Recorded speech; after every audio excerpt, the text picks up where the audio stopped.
He's the man who arguably turned Donald Trump into a household name and paved his path to the presidency. And now the incoming U.S. president is repaying the favor by appointing the British TV producer who created The Apprentice as special envoy to the UK.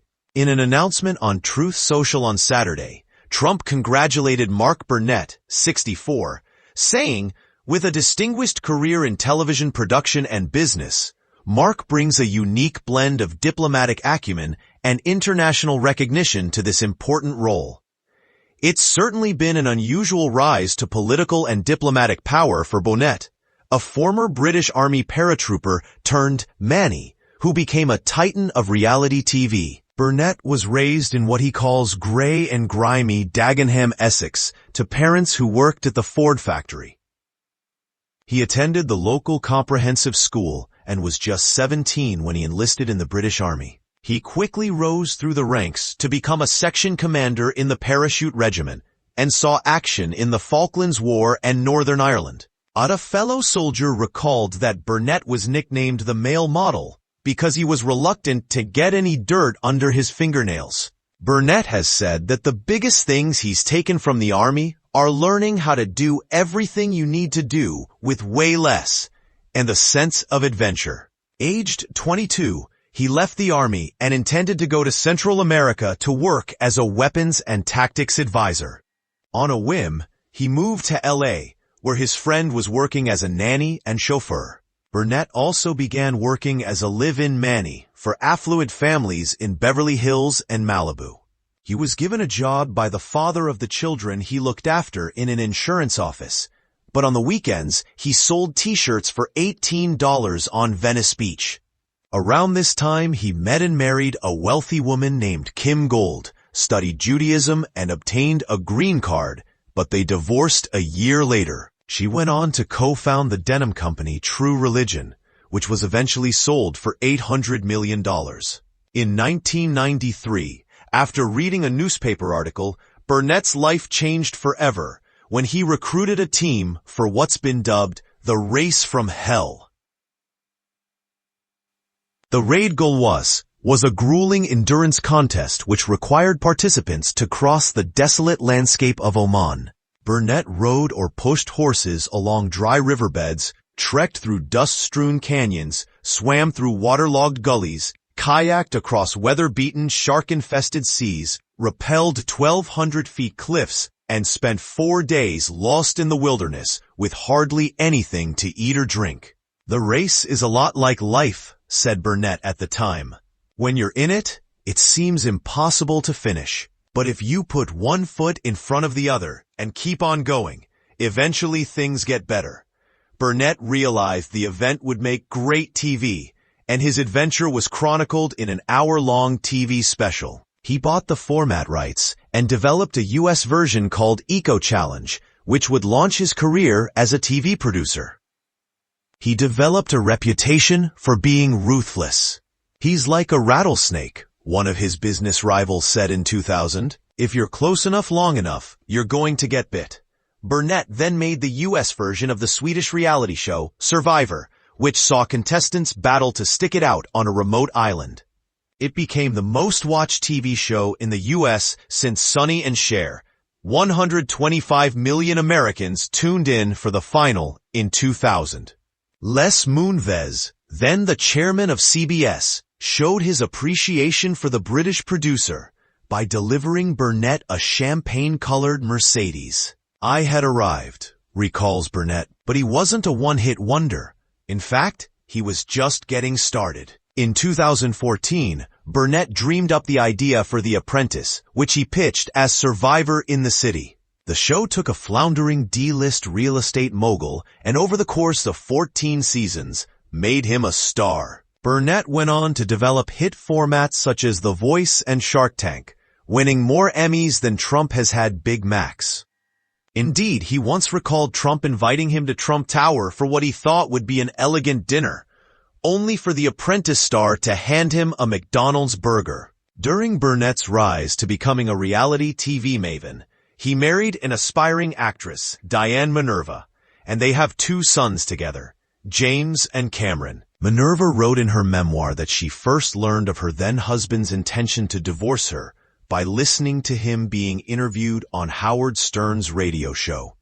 In 2007, he married Northern Irish actress Roma Downey, a devout Catholic, who was a household name in the U.S., thanks to her long-running role on the soap opera Touched by an Angel. Together, they launched a faith-based production company that created a series of Christian-themed shows. A global audience of more than 100 million people have watched The Bible, their 10-hour History Channel drama, where Downey plays Mary. They became a TV power couple, as Burnett was named president of MGM in 2015. He stood aside in 2022 when Amazon bought the studio, and in 2021, Downey received an OBE for services to arts, drama, and the community in Northern Ireland. "Faith is a major part of our marriage," Downey said in 2013, adding, "We pray together." They live in a 7,000-square-foot home in Malibu, not far from one of the homes where Burnett worked as a manny, and described themselves as the noisiest Christians in Hollywood. In 2004, Time magazine named Burnett one of the most influential people in the world today. But perhaps his biggest influence has been in creating and shaping Donald Trump into a president. Tony Schwartz, who wrote The Art of the Deal, insists Mark Burnett's show was the single biggest factor in putting Trump in the national spotlight. Burnett and Trump's relationship went beyond that of TV producer and star. Burnett once described Trump as his soulmate, and Trump has called him his special friend. Burnett has described their 14-year friendship as one of the greatest relationships of my life. His son Cameron was reportedly the ring bearer at Trump's 2005 wedding to Melania. During the 2016 Emmys, host Jimmy Kimmel singled out Burnett in the audience and said, "Thanks to Mark Burnett, we don't have to watch reality shows anymore, because we're living in one. I'm going on the record right now. He's responsible."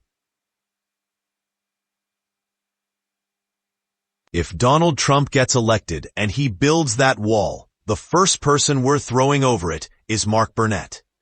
Yet when tapes emerged of Trump saying, "You can do anything to women when you're a star," Burnett released a statement denying that he was a supporter of Trump. Further, "My wife and I reject the hatred, division, and misogyny that has been a very unfortunate part of his campaign," he said. Burnett and Downey had previously donated to the Democratic Party, and in 2008, they donated the maximum contribution to Barack Obama's campaign.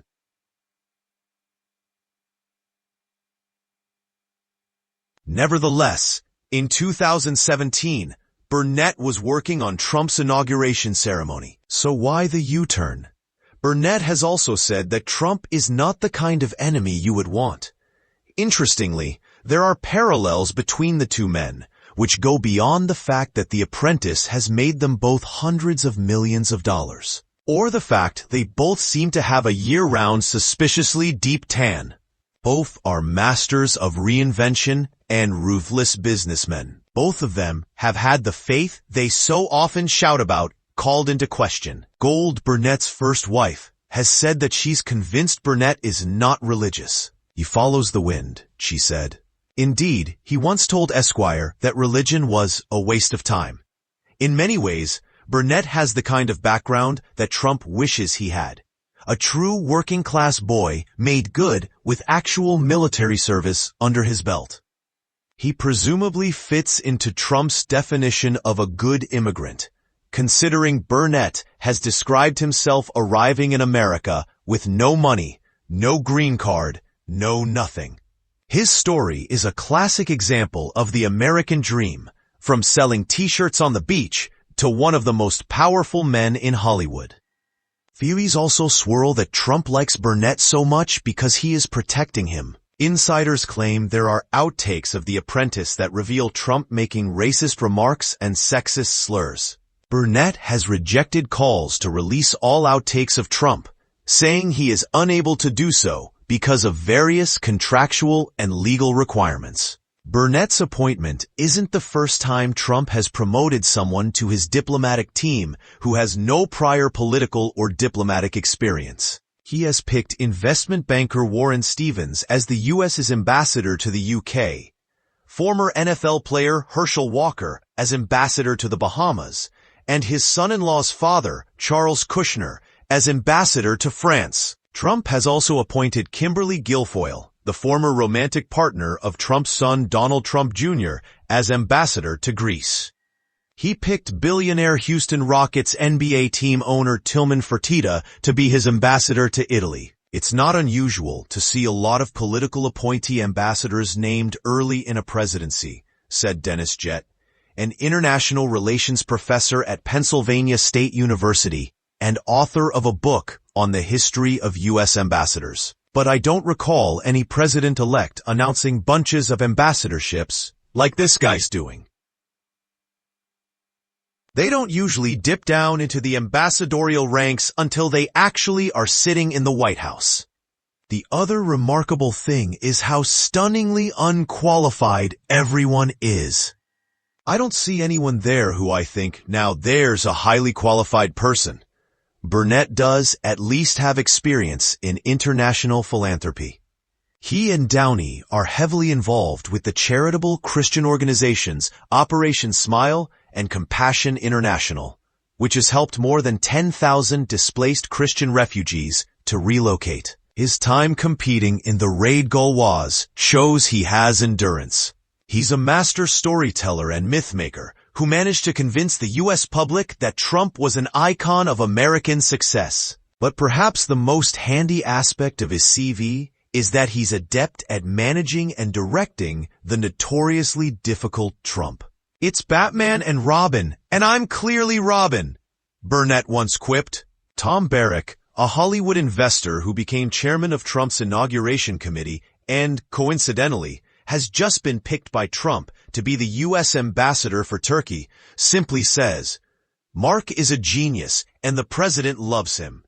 Trump wrote on Truth Social that Mark will work to enhance diplomatic relations, focusing on areas of mutual interest, including trade, investment opportunities, and cultural exchanges.